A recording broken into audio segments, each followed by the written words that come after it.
The Lord be with you. I'm Deacon Keith Fournier, and our first reading is taken from the letter to the Hebrews. That is why, as the Holy Spirit says, if only you would listen to Him today. Do not harden your hearts, as at the rebellion, as at the time of testing in the desert, when your ancestors challenged me and put me to the test, and saw what I could do for 40 years. That was why that generation sickened me. And I said, always fickle hearts that cannot grasp my ways. And then, in my anger, I swore that they would never enter my place of rest.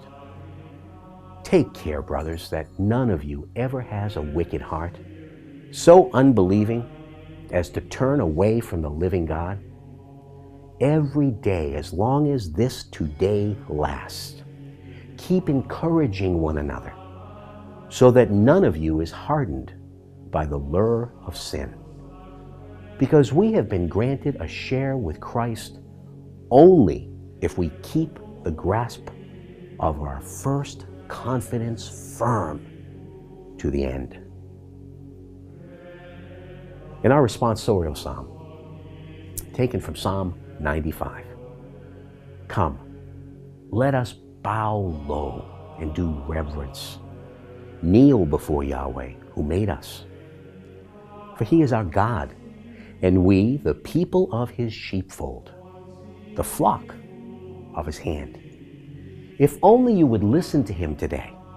Do not harden your hearts as at Meribah, as at the time of Massah in the desert, when your ancestors challenged me, put me to the test, and saw what I could do.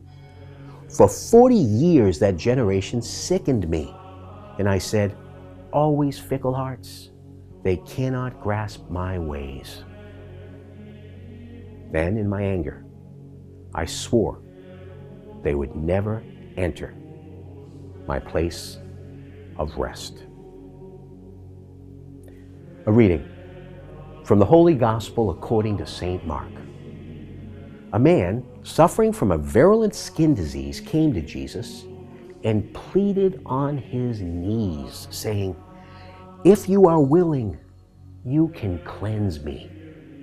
Feeling sorry for him, Jesus stretched out His hand, touched him, and said to him, I am willing, be cleansed.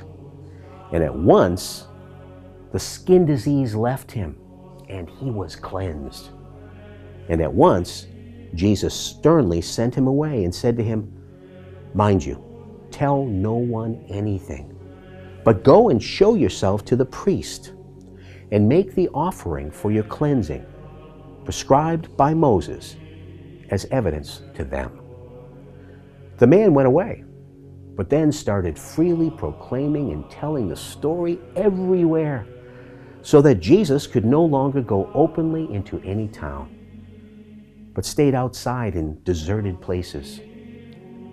Even so, people from all around kept coming to Him. The Gospel of the Lord.